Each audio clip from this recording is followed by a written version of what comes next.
There we go. Okay, welcome. And it looks like a few I have connected.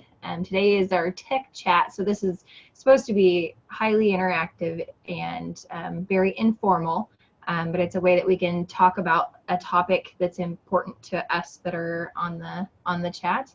And it looks like we have a few. Kim, are you there? See if you can unmute and say hello.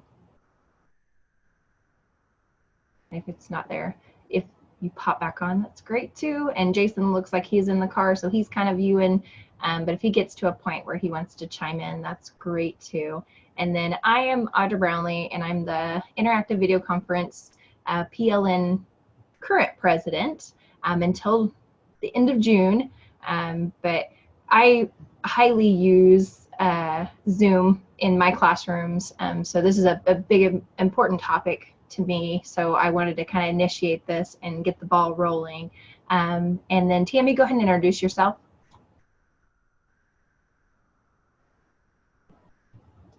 Sorry, I was responding to Kim in the chat, but my name is Tammy Mooring. I work for CILC, and I'm one of the PLN leaders here on the IVC PLN.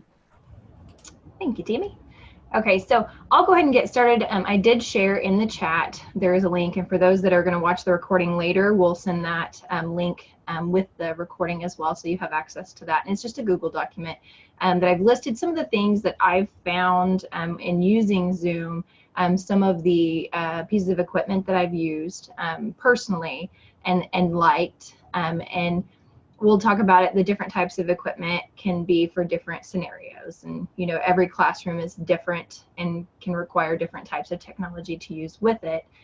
So I was curious, and I'll go ahead and get the ball rolling with that, with equipment let's see, has everybody used Zoom? Obviously, if you're sitting in on this, you are using Zoom, but do you currently use it in the classroom? Jacqueline, this is Jason. Oh, okay, go ahead, Jason. We went ahead and purchased a pro account this year. We found it valuable enough to upgrade from basic, and it's been a marvelous improvement in our ability to connect with classrooms.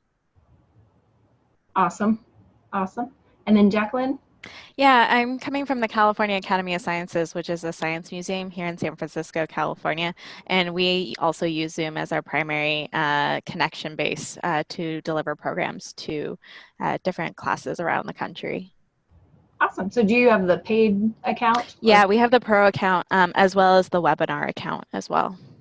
Oh, good. Okay. Yeah, and I've just had experience with the webinar account through CILC. Through doing webinars for ISTE and things, but I myself have not played with the webinar feature. Okay.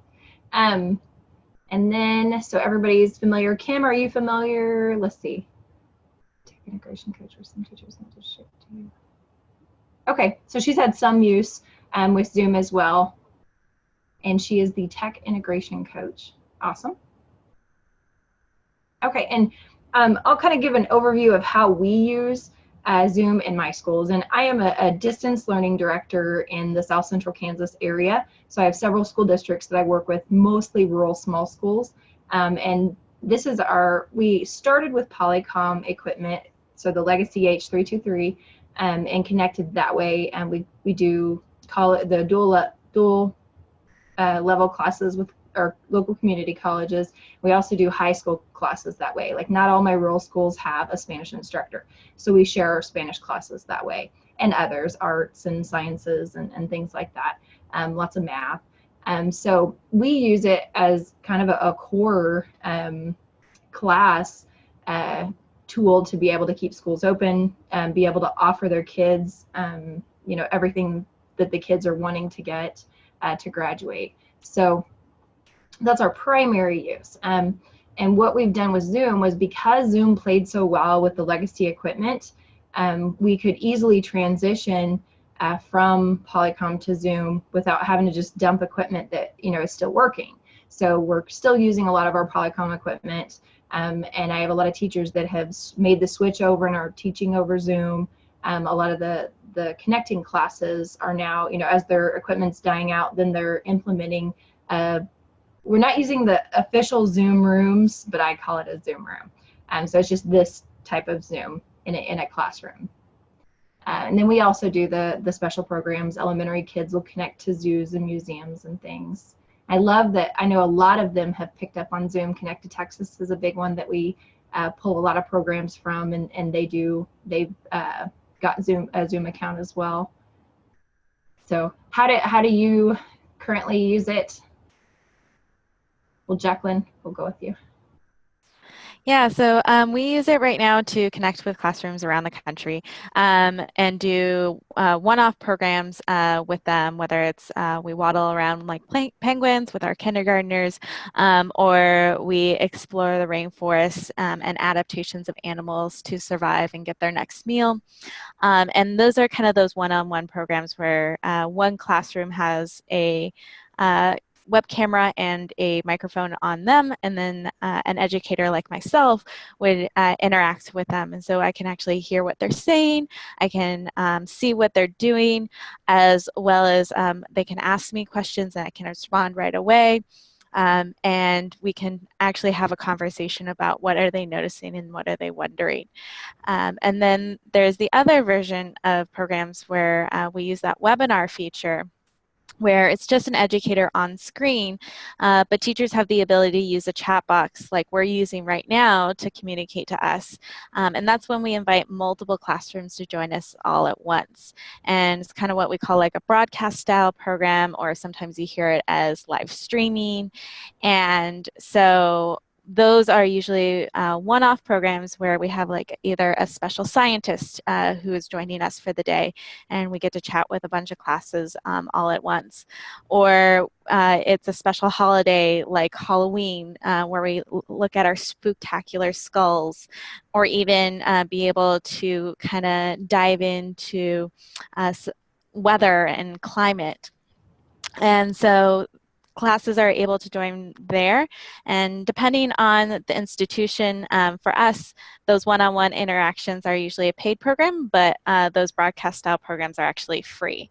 So it's a really cool opportunity, and Zoom is really easy, I found, from a lot of the different platforms. Just download it and you're ready to go. It connects with almost all tablets, which is great. So if you happen to have an actual computer, you can use your tablets as well. And I have found that teachers keep on telling me they might be nervous at first to try it and connect, but as soon as I help walk them through it, they pretty much are like, wow, that was really easy. So it's kind of interesting, and it's a fun platform to use and do a lot of different things. So that's how we use it. Oh yeah, and I think you hit the nail on the head, or nail on the head, with the ease of use. And that's one thing that my teachers, I think, they went from legacy equipment to this, this style on a desktop, or a laptop, and they were kind of leery and afraid of it at first. But then once they used it, it was like, oh my goodness, this is easy and it's fun, and I've got more features available now. They like the polling, they like the breakout rooms. So yeah, it actually added a lot to the class where they can actually look at their curriculum and go, ooh, I can now do this with it. So I think that ease of use is very important when talking about Zoom.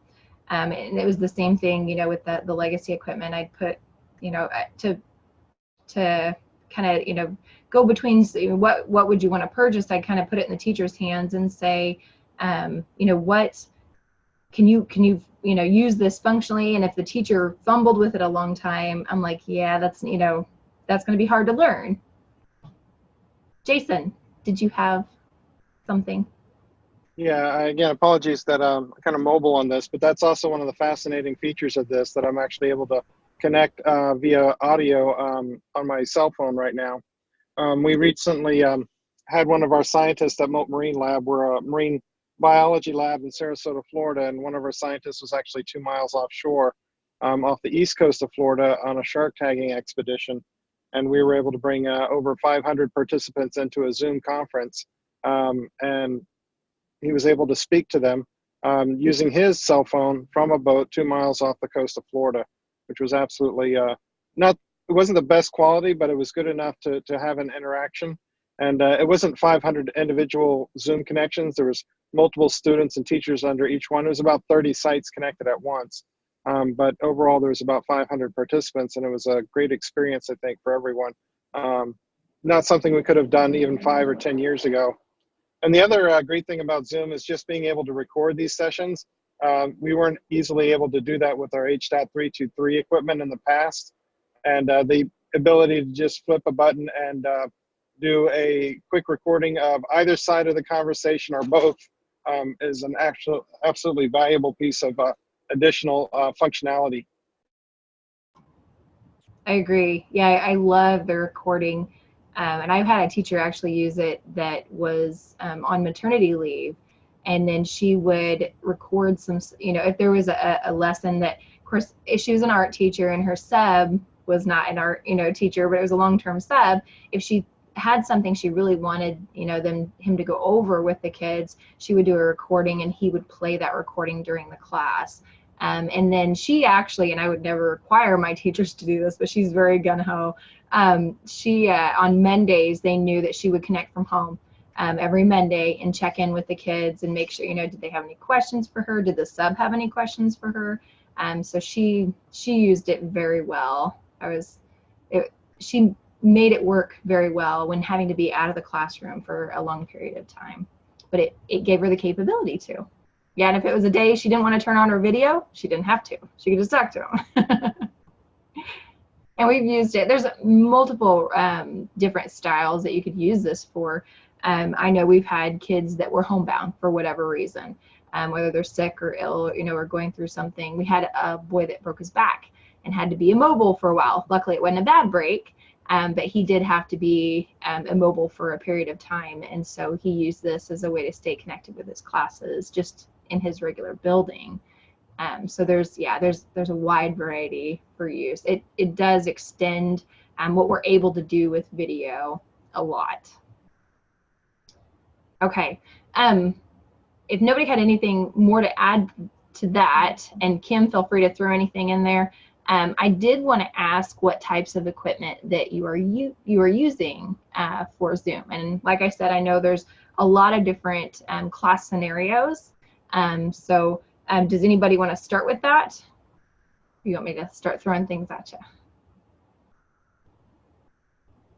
Okay, I'll start. We have our classrooms. They're a variety of sizes and a variety of how many students are in the classes.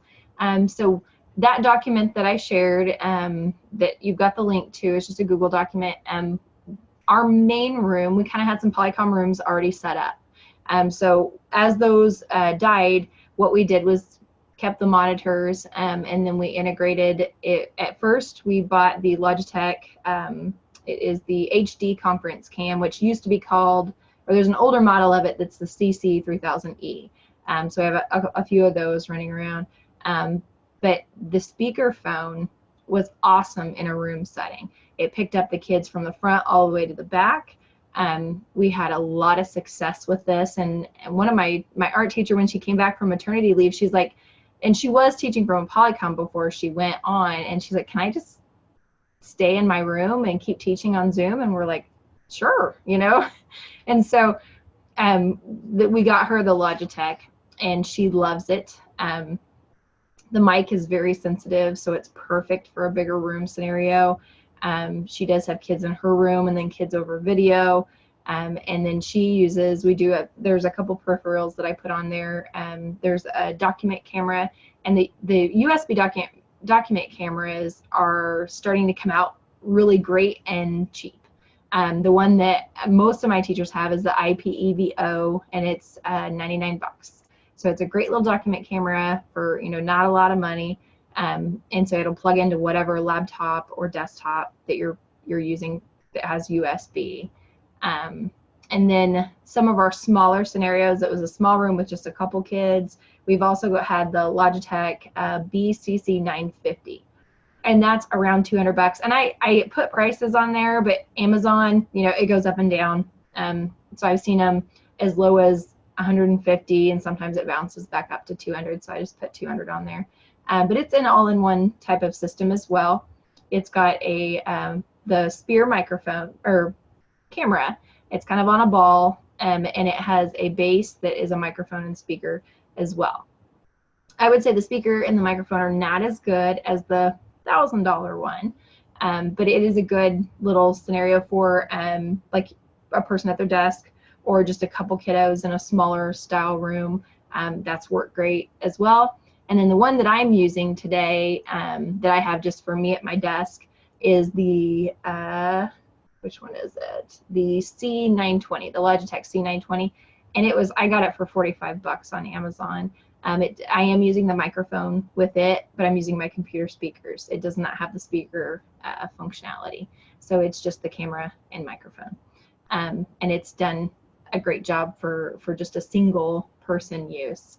I do have the Jabra speakerphone, which ranges, and I've seen it for 60 and then as much as 80.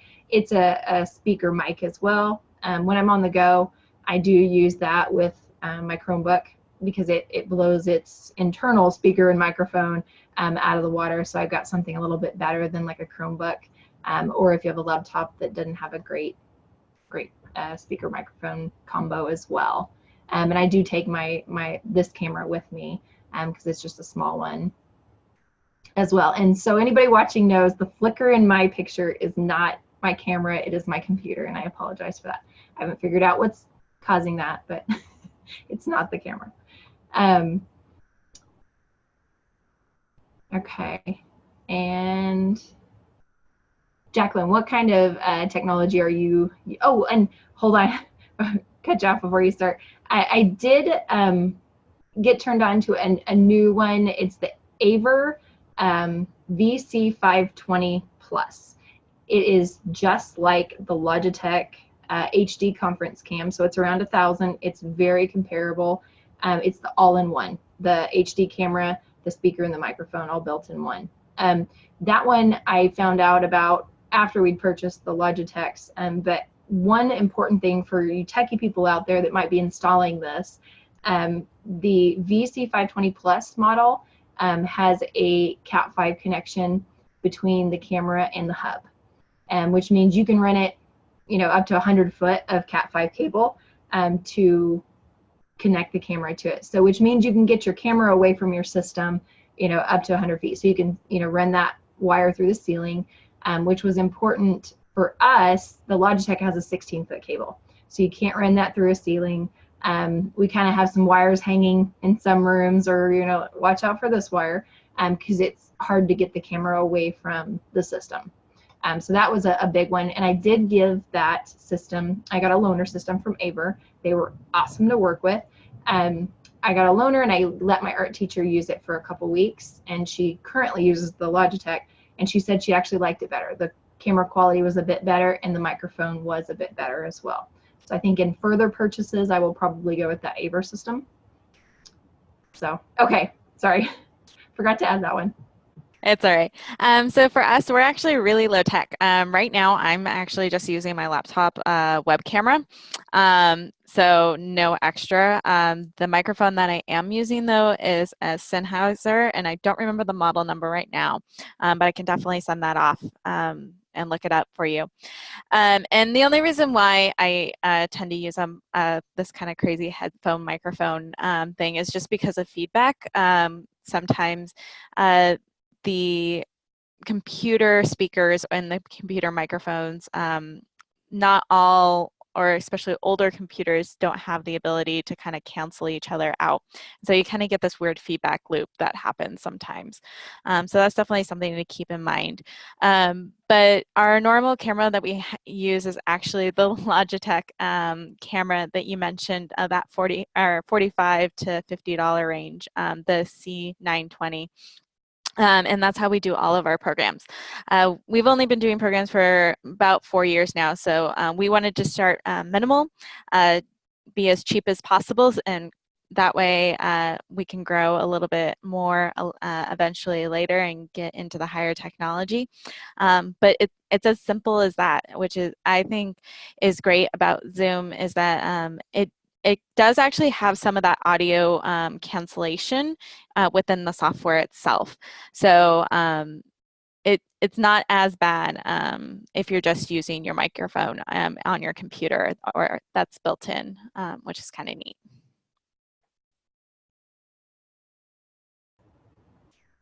Awesome. And Tammy, do you have anything to throw in there as well for equipment? No, I was just going to say, I'm using the exact same thing that Jackie has set up, the really cheap Logitech on my desktop or screen. I did it for a while, use the laptop camera, but just to get a little bit more definition and clear. And then that one has the built-in microphone in it, so I have that.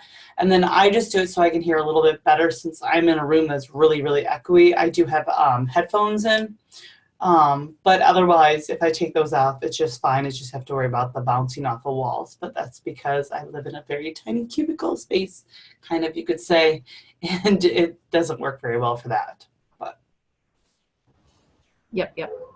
Yeah, and I think for that one-on-one use, I was using like that Logitech and the Aver, just me at my desk, and I'm like, this is overkill deluxe, because the microphone would pick up anything. I mean, across the house, it could hear cars driving by. It was quite ridiculous. So this one hopefully numbs some of that noise out, like I hear my dog in the background. So hopefully it's not picking that up. But yeah, sometimes the microphone can be too sensitive. But yeah, in that classroom scenario, it does a great job. But yeah, that's when I picked up this little one, because it was overkill for sure for just me at my desk. So now I've got it so my schools can loan it out to try it, to see if it is something that they want to use. So it kind of travels now. I kind of pass it around to districts so they can try it. But send it to me. What's that? Send it to me. Well, I was going to say too, don't be afraid to ask for demo units. The Aver, that's how I got my hands on 2 of them. Was I reached out to them and said, hey, you've got the system that looks, pretty good. Here's what we're currently using, and he's like, hey, I'll send you a demo unit. And I'm like, awesome.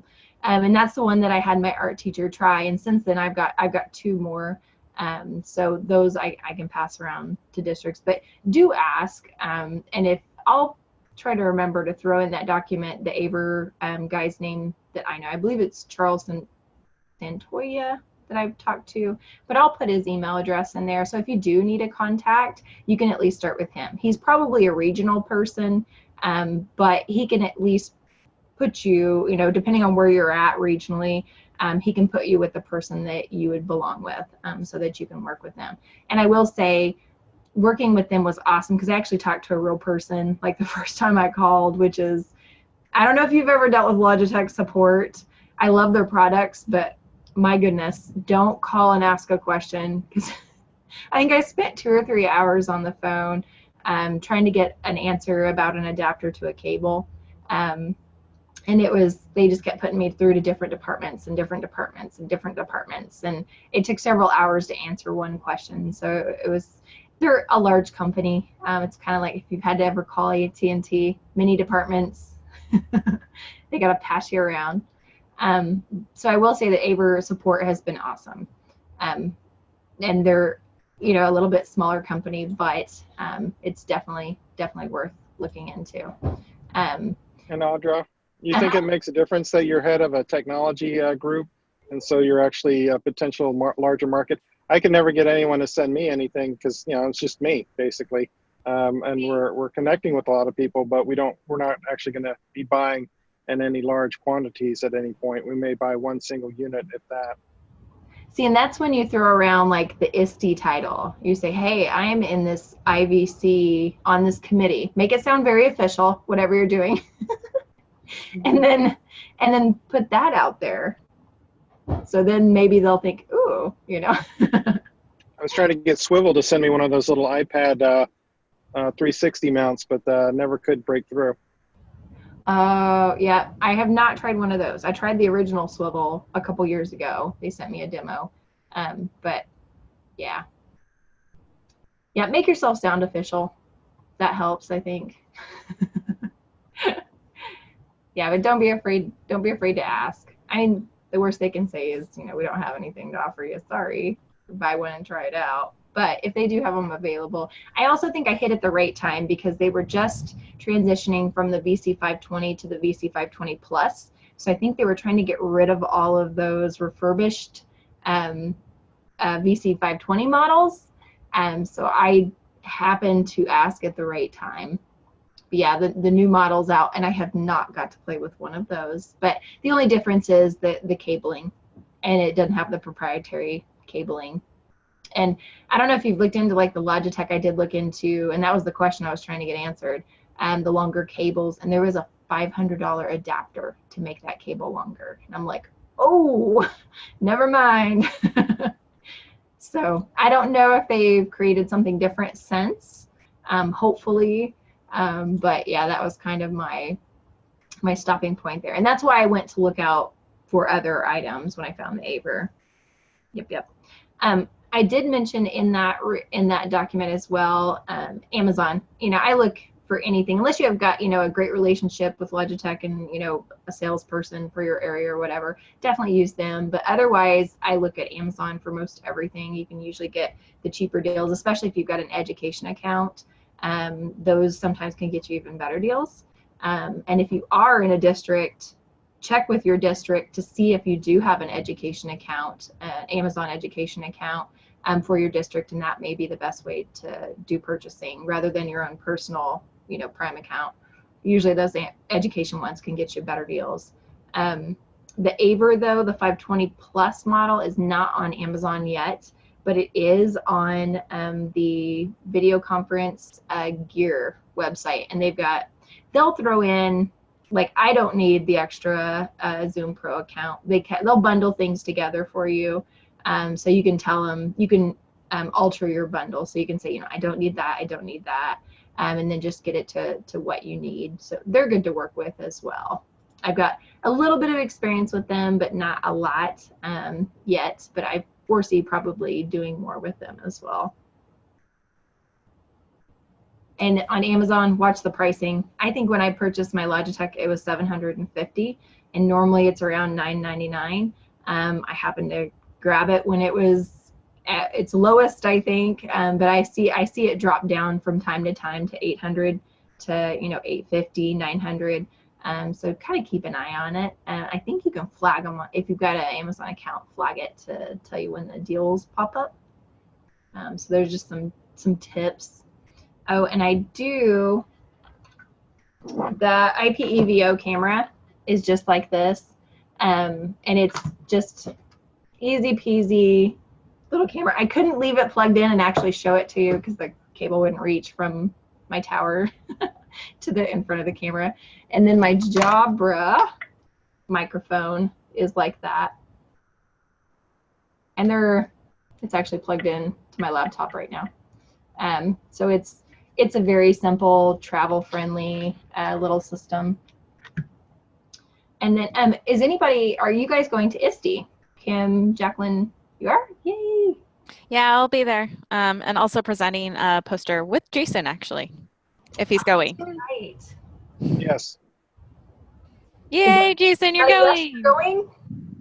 Well, everything's been signed except my hotel, so maybe I can take Ben up on that offer for a B&B share, so we'll see.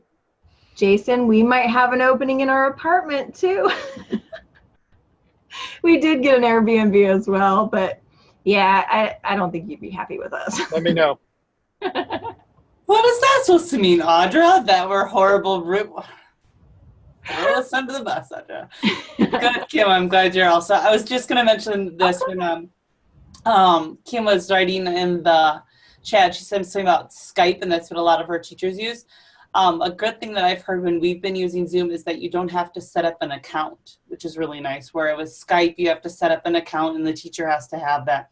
And sometimes when they're at that last minute trying to get connected, and the idea of having to set up an account and getting that all set up is a little bit of a big deal for them to get going, whereas Zoom, they can just click on that link, they can put in a name, and then they're set and ready to go.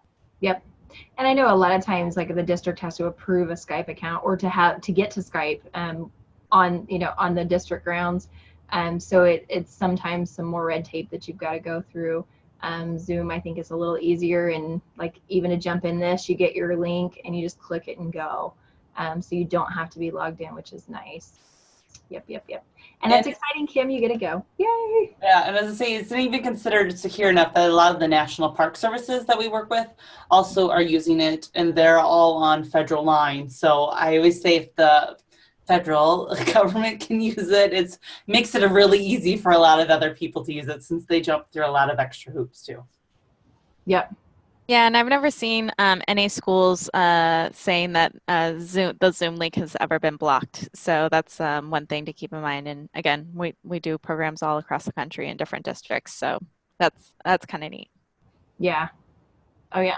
Also, I wanted to mention, if people are interested in equipment, Zoom does a nice job of laying out some recommended systems. If you just plug around on their website a little bit, they have a couple little recommended kits that they have put together. And so you can look at what they recommend and then go from that back to Amazon to see what's affordable.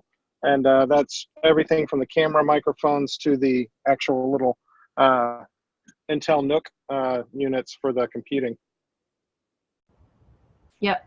Yep. And that's, yeah, that's why I wanted to put in this document things that I've actually used, and actually work well with it. Because I know they do a lot of recommendations and things on their page, which I've looked at as well, which is very helpful. And I don't know if you've ever looked through the support pages on Zoom, but they're very helpful, very helpful. And on the techie side of things, I did a review on Zoom not very long ago, and one of the questions was, like, how did it rate with the techie use? Did you have any problems? The only problem that I ran into, and it was only at one district, so I just kind of warned the other districts, was that it was a really laggy video, and the audio was distorted, and we're like, it's never looked like this. Why is it? And we realized that it was getting held up in the content filter. So that was the one spot, that we hadn't looked to make sure to allow it through. And I think they do have recommendations on that on their website as well, on what to open. But that was the only time that I've ever seen it. It's still connected and still worked. It was just really laggy.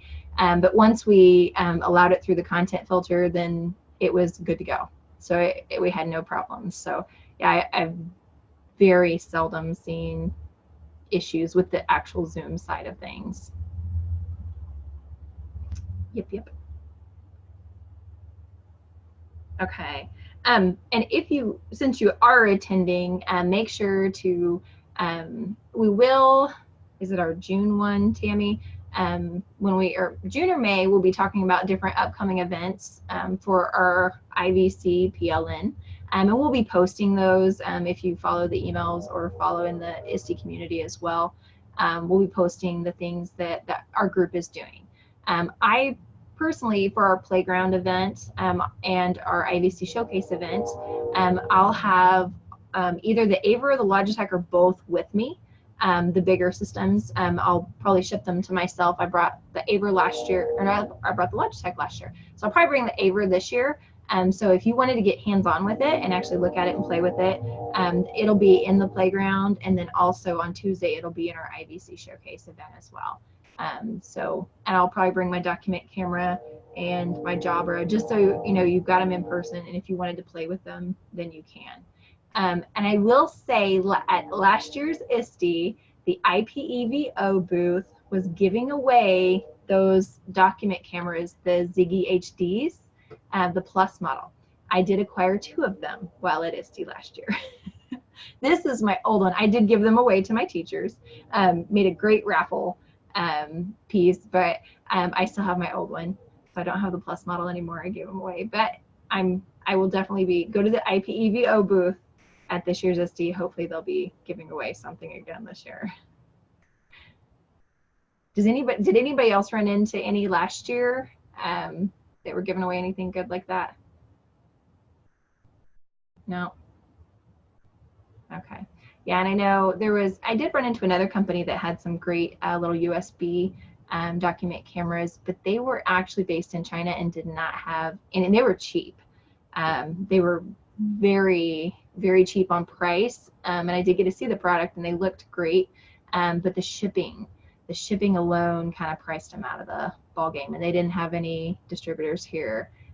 So that was kind of sad. But it is nice at ISTE to be able to look at other products and play with them as well. Okay. How am I doing on time, Tammy? You're good. You're about 40 minutes into it. So okay.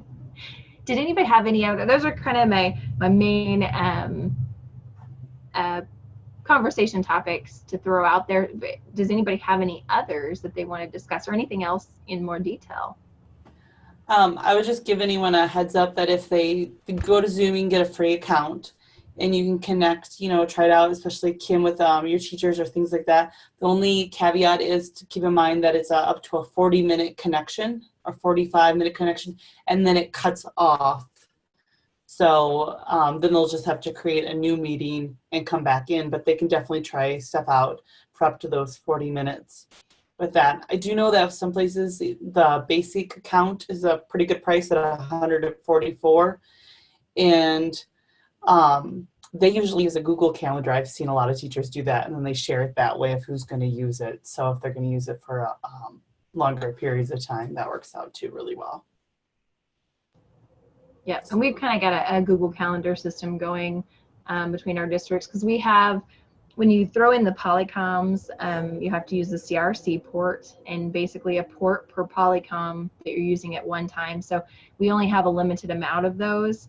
And so that's kind of how we determine how many are in use at one time, and we don't go over our limit. Or if one's needed, how many do we have available to be used for, a meeting at that time. So yeah, Google Calendar plays well with Zoom as well. Yep.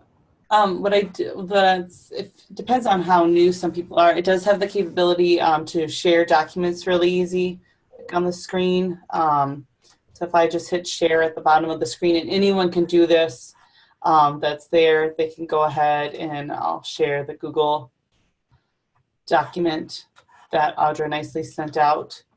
What's nice is you can either share the actual item itself that's on there, or you can share your whole desktop. So depending on what you want people to see, they can have that. I really like that.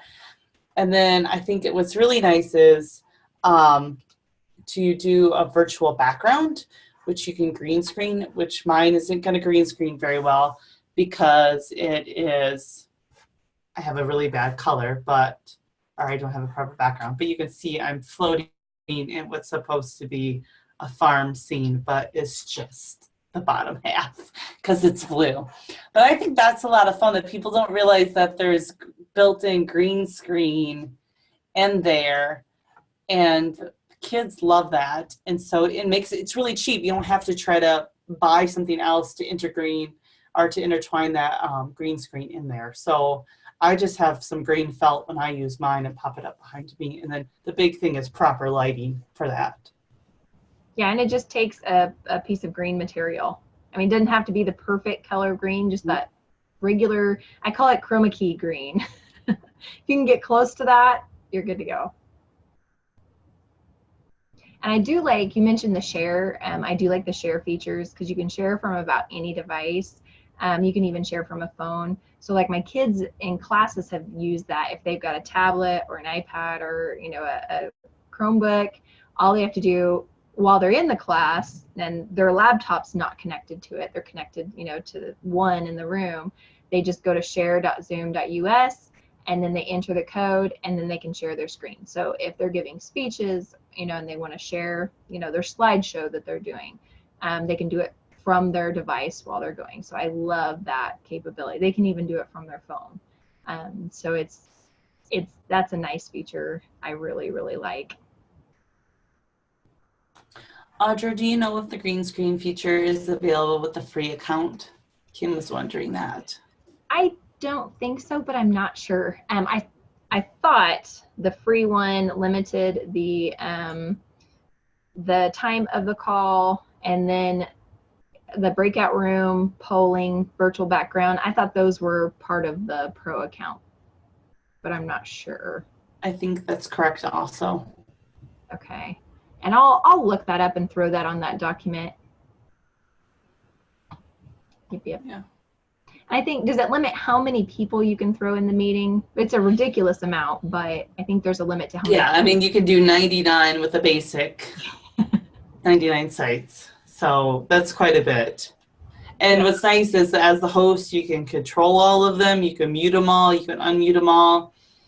I even like it where I can take over people's computer and let me take over their controls. So instead of using like log me in to have people sign in and take over, I'm just like, here, I'm going to go in and I'll show you, watch what I'm doing so you can follow along with that. So we use that for like our help desk sometimes, like, here, click on the link, show me what the issue is and walk you through that. And it's really that simple. And then I usually get the question, well, then how do I connect? I'm like, well, that link that you just got to connect to me, that's how you can connect to really anyone else. So if you can do that, you can do any of the programs. Yeah, and I remember Alan Greenberg or somebody was just saying that Zoom's been very aggressive in this market, and they've really made an effort to basically suck all the oxygen out for other folks by competitive pricing and aggressive marketing. Yeah, and the pricing definitely is there, for sure. I know, and I know we're talking about Zoom, but I know the other one that I found comparable to Zoom is the Life-Size Cloud. The features are all almost the same. I'd say ease of use, Zoom still has that, they're number one in ease of use and probably quality. There's just a couple little places where I think the Life-Size Cloud is lacking, but I think it is comparable to Zoom, and it'll allow that H323 connection as well. And when we went looking for an alternative, that's what was one of our big things, was we hated to just ditch, thousands and thousands of dollars of equipment right off the bat and have to buy all new. So now it's kind of this plan, as the Polycom dies, then, and we do have some life size as well, as those die out, then we'll implement. So they've kind of got time to piece together things and say, okay, here's the computer we're going to use, here's the, the document camera, here's this. So it's not one huge purchase. Yeah, and as you can see in the pricing, if you haven't priced it out comparatively to anything else, just not the Zoom accounts themselves, but the equipment to use with it, it can go from what you currently have sitting there up to $1,000 in equipment. So it's kind of what you make it. You can even, make it even more expensive if you wanted to. So it's kind of what you want to do with it. Still, it's cheaper than buying the H323 and going that route. I do think they still have their place in things, but education, we're typically pretty poor. So it's been a great alternative for us. Are you home now, Jason? Yeah, I'm at home now, so man, it's brutal. If I wait till 5 o'clock to leave, it's even 3 times as long. All the snowbirds are in town. Yes, getting away from their snow. Yeah, people come from Minnesota and whatnot to visit Florida. Just a lot of traffic. Crazy people. I just want to add something about our setup at Moat. We have the traditional H.323 system, Polycom, and what I did is just get a Mac Mini. You can use any PC or Mac, whatever you want. And anything that's basically what I call software-based or web-based conferencing now, I just throw it to the Mac Mini. And we use a TriCaster for our video switching. It's an older TriCaster, but still works really well. Integrates nicely with the Polycom, but then I just flip a bit, and now it's streaming into the Mac Mini instead. And that will do our Skype conferencing, Zoom. We've done Adobe Connect with that. Any of these conferencing platforms are easy enough to figure out with that for the most part. Every once in a while, we'll get a hiccup. Skype recently did an update that completely hosed that whole system. So I had to go do a bunch of software updates to make it come back online again. But we were just using the Mac Mini, and it works out pretty well. Yeah, I think pretty much what I've used it on. I did notice, like on a Chromebook, you don't have all the same functionality that you do on a laptop. Whether it's Mac or PC. I know the Chromebooks are a little more limited, and I think they were kind of the last one to be able to use. Tablets, obviously, you've got a little bit different usability as well, and phones. But I was looking at what Tammy threw into the chat, the Padcaster. I believe those were at ISTE last year, weren't they? I want to say that I Yeah. saw one of those. I believe Yeah, so. it looks very attractive. Yeah, it's just something that we're thinking about probably getting that has that, just using that iPad, that all one capability of getting it all in, and then it comes with the whole package with the green screen and all of that. It's just something that our bigger conference rooms are now starting to get people using that kind of thing. We still have people that are like wanting to call in on the phone every once in a while and listen to stuff and do like a conference call. And we're like, if you have they can remotely come in, virtually and show their face if they want to, or if they want to, they can at least still call in to a Zoom room, and then you don't have to worry about your conference line only having so many phone calls, which with Zoom, they can call in and still have like 50 of them on there if you want to